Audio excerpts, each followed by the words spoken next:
Good evening, Mr. Deputy President, Excellencies, ladies and gentlemen, alumni, students, colleagues, esteemed guests. As President of SOAS, it's my great pleasure to invite you and welcome you to this very special event. My name's Zeinab Badawi, and it's a great pleasure to have the Deputy President Mashatile of South Africa and High Commissioner and our very special guests from South Africa this evening. So it's actually very auspicious, Mr.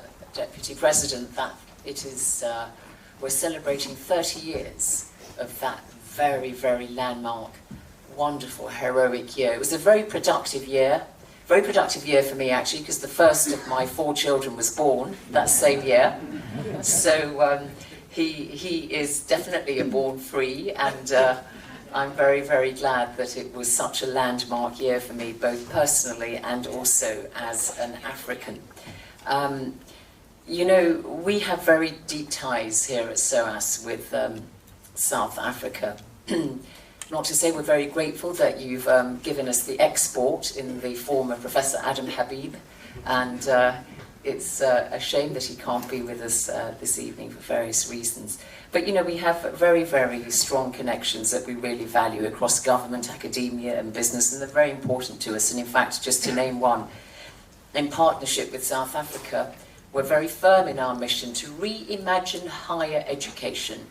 We're very, very keen to nurture the ties between the so-called global north and global south, and to say actually the lines are blurred between the two. We're now in the 2nd academic year of a landmark partnership with the University of the Witwatersrand in Johannesburg, a joint doctoral program in applied development economics, and it's the first fully equitable partnership at SOAS to introduce a program with a single fee structure for both domestic and international students, no difference whatsoever there.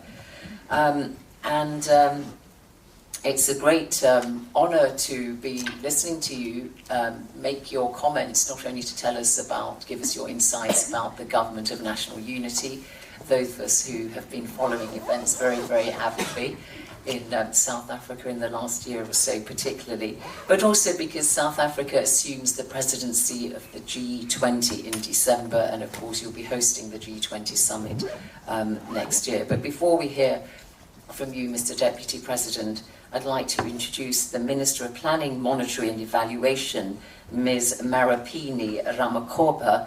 And Maropene, we met a long, long time ago in Arusha in Tanzania, when you were a member of the ANC Youth League, if I remember rightly. And so it's fast forward a few years and look at you. And you are now Deputy Secretary General of the ANC, and you've been in post for about a year as Minister, and you've been very active at various levels of the ANC, particularly in the Youth League, as I said, but also in the Women's League. So please do introduce your Deputy President for us, and feel at liberty to say a little bit more if you wish. Thank you, Maropene. Thank you very much, Zeinab, and good evening, or it is evening. Good evening to everyone. And let me take this opportunity, of course, to acknowledge the Deputy President of the Republic of South Africa, who's also the Deputy President of the African National Congress. And let me also greet everyone that is here, the ministers that we came with, and the officials from South African government that are very excited to be here, and all of you, of course, that are here, the staff members and everybody else that is a leader of this auspicious institution. It is true indeed that in 2013, I was just reminding her that you will not remember me, but at some conference you did interview me. I was representing the ANC Youth League, and it was quite an exciting time, of course, and you still look young, still looks the same, but we really You can come back again. We're excited to be here, most especially because we are here on a to unlock investment opportunities and partnership. And we gather here at this auspicious university this evening. We're really excited precisely because SOAS has close ties with South Africa. And many South Africans have been educated at this institution, including our Deputy President, who's still a student here as well.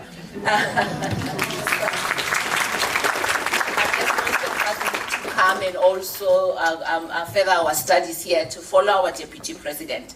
SOAS has also forged strong partnership, of course, with South African institutions of higher education, becoming a very important partner to our country's development. This partnership, of course, between South Africa and the United Kingdom, of course, is important, most especially because we are taking presidency, I think you all know, of the G20, and we are advancing the message of saying that we hope to make sure that we do build relationships that would assist us to continue with our developmental agenda as a country, but to build stronger relations so that whatever it is that we'll be doing commercially and whatever it is that we'll be doing in developing young minds such as yourself will then now be able to bring us all together as a globe and make this globe that we are living in a little bit smaller. The Deputy President, of course, as you may all be aware, is the Deputy President of a new government, a government that is called the Government of National Unity. On the 29th of May 2024, South Africa went for an election, and that election happened the way that it did, and no one got a majority in terms of votes. So we had to come up with the leadership that would then now take us forward, and the Deputy President and the President of the country had to sit down and lead a negotiation that then now allowed us to have the government that we have today. This Deputy President, of course, of ours, as I've already said, has led the ANC in Gauteng, which is the hub, the economic hub of our country, but not only the economic hub, it is also a higher institution hub as well, so it becomes an intellectual hub of our country. He has led it as the chairperson, he has led it also as the secretary of the province, he has also led it as the secretary of the South African Communist Party. So he then now later on moved on and became the Treasurer General of the ANC, and later on in 2022 he was elected the Deputy President of the ANC. Then later on in 2023 the President appointed him for the first time as the Deputy President of the country. He also led a number of youth movements, so he has been a student activist as well. So it means that the democracy that we are celebrating today, the 30 years democracy, he built it during his time when he was still your age, and he had made sure that whatever it is that he was doing, we then now would be able to celebrate the democracy and the freedom that South Africans are today talking about, and Africa is also celebrating. Ladies and gentlemen, let me take this opportunity to ask our Deputy President to give us this lecture that we've been waiting for quite a very long time. Mr. Deputy President.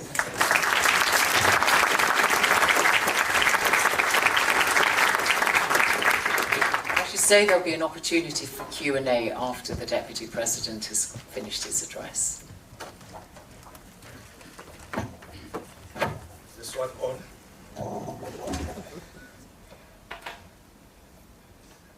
Thank you, Maropene, for the introduction. Maropene has a very long title. It's called Minister in the Presidency responsible for monitoring, evaluation, planning. And she likes saying to people, I'm her boss. But I think when it's said when it's all said and done, she's the boss of all of us. Because she must check whether we have proper plans, and then she come to monitor them, evaluate them, and she tells us if we are going wrong. But thank you very much for the introduction. President Zain, once again, thank you for inviting us and receiving us this afternoon. Let me also recognize ministers and deputy ministers who are traveling with us. Deputy Vice Chancellor for Education, Professor Joanna Newman, Deputy Vice Chancellor for Research and Knowledge Exchange, Professor Laura Hammond, Deputy Vice Chancellor for Finance and Operation, Kadit Mier, and all professors here present. I may not have been given a list of everybody, but all of you distinguished guests, good evening to all of you, including our High Commissioner who has joined us, Dr. Mamabulu, Deputy High Commissioner as well, Dineo Matlako. Ladies and gentlemen, let me start by saying that I am truly honored to have been invited to address this esteemed gathering at SOAS-University this afternoon. I also want to thank SOAS for accepting me to do my postgraduate studies at this university. However, Maropene, owing to increased workload, I had to delay my studies. I think you might think I'm running away. I had to delay my studies, especially this year because of a lot of responsibilities that came with the government of national unity. I do think things will settle down at some point. And now that I'm here, I'm sure I will be motivated to return to come and continue my studies. Let me also thank SOAS for having opened doors for many students all over the world, especially from the African continent. Many of them have achieved their master's degrees, and you may not believe that, in fact, many of them are ministers in government, some of them CEO of major corporates and banks. So we must thank SOAS for that. In one of our South African languages, Sesotho, we say Ria Leboga, meaning we thank you most sincerely. We want you to continue to offer these kind of opportunities to many out there, especially in the African continent. I'm currently the chairperson of the Human Resource Development Council in government, and I'd like to create an opportunity for the HRDC to partner with SOAS so that we can increase skills that are required by our economy, particularly focusing on young people. My delegation and I, as Minister Maropene Ramokgopa said, are here in the United Kingdom to build on the outcomes of the state visit that was undertaken by President Ramaphosa in 2022, with a specific focus on how we can work together to ensure inclusive economic growth and ensure a balance and increase of trade between South Africa and the United Kingdom. As I said earlier, some of the ministers will be interacting with you this evening. Some are busy with other meetings elsewhere, but also there are some government officials here you can chat to later. As we gather here today, we all know that there are major mega trends that are influencing the world, including globalization, geopolitical inequalities, environmental crisis, climate change, demographic changes, and also technology convergence, but more seriously, poverty and wars. Let's look at some of the statistics. The current global population is estimated to be 7.7 billion people. However, forecasts indicate that it will grow to 8.5 billion by 2030 and 9.7 billion by 2050. Half of the 2 billion individuals predicted to be added to this population actually come from Africa. The problem is that as the population growth increases, inequality also rises, endangering peace and stability worldwide, and especially in Africa. Furthermore, the world is rapidly urbanizing, with predictions that 70% of the world's population will reside in cities by 2030.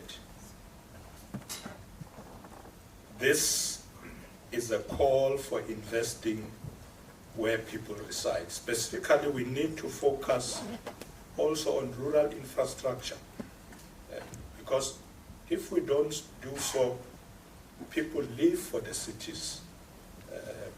So it's important that we should prioritize developments in our rural areas. I visited China at some point when I was still chairman of the ANC in Gauteng, and one of the things they indicated to my delegation was that they had a big challenge of many people in rural areas moving to cities. They decided at that time that they must now put a lot of infrastructure in rural areas, ensure that there are proper roads, telecommunication, and it worked for them, because as you know that China is a big population, and their migration to cities were millions of people. And because of that approach, they were able to get more people to stay in rural areas and farm, proper roads to take their products to cities, and did not have to leave rural areas. So we should see this as a chance to attract more investors to rural areas. As we said earlier, we are talking to a lot of investors here in London, and most of them are happy to come to South Africa to invest, and we brought amongst us the Deputy Minister of Agriculture, who has been talking to them about opportunities in those rural and farming areas. As government, we believe that we must prioritize urban planning solutions that can also adapt to these changes. This includes investing in ecosystem and infrastructure needed to ensure a decent standard of living for all people. This will also necessitate the building of new cities on well-located land with amenities to ensure a better life for all citizens. We made a mistake when we came into power 30 years ago, because we were under pressure to provide housing to our people. We started building houses closer to where the townships are. Now, if you know South Africa, you know that most of our townships are outside major cities. In fact, a bit far away from industries. And people are spending a lot of money paying for transport to reach their places of employment. We later realized that that's a big problem, and we have started changing that. And I had an opportunity at some point to be a provincial minister of housing. We call them in South Africa MECs. MECs member of the Executive Council. The national minister said to us at the time when we came into power in 1994, and they said to us, don't call yourself ministers, you are ABCs. So we couldn't use a word provincial minister or anything. They said, don't touch. So we were MECs. We are still MECs if you are in a province. So I happened to be an MEC for housing, and we started turning that around and started identifying well-located land closer to industries and building houses, and including social housing, because the subsidy from the South African government focused on people who were at the low end. I think those were earning even less than 5,000 a month household income. And there was a gap. Those who were earning a bit more than that, 7,000, 8,000 a month, but can't get bonds from banks, were left out. So we started introducing solutions to address people who were in that gap market so that they can also get housing. And that necessitated us to build a lot of social housing, including flats. South African people did not like flats, and not like here in London.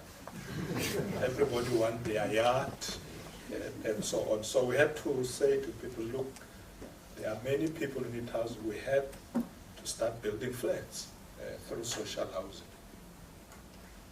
Now, according to the 2023 Atlas of Sustainable Goals, the global Gini coefficient has fallen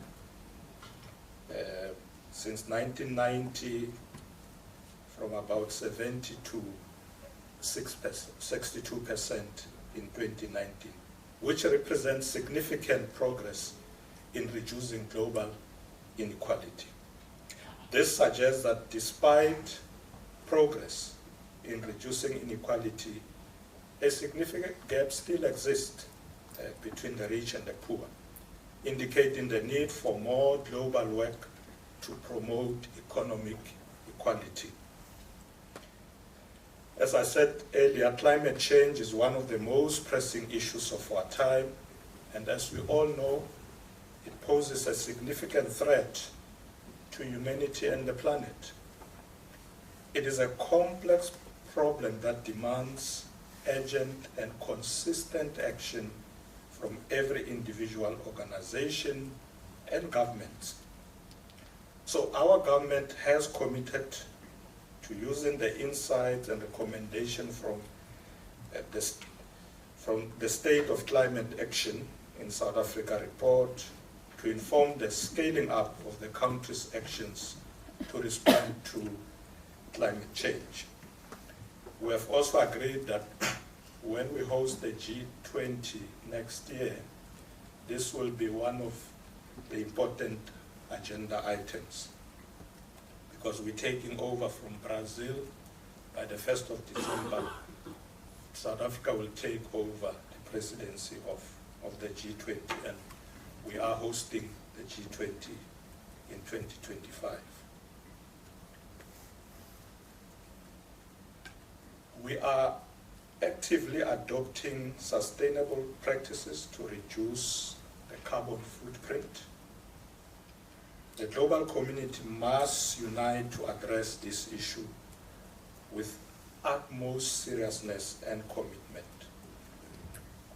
So this is a very important issue, and even in my meeting before I came here with the Secretary of State, Idi Miliband, we discussed this matter regarding the issue of climate change, the net zero, how do we move through the just transition, and also the support that the big economies can give to us in the developing world. The other thing that is important that worries everybody is the need for peace in the world. So we call upon world leaders to work for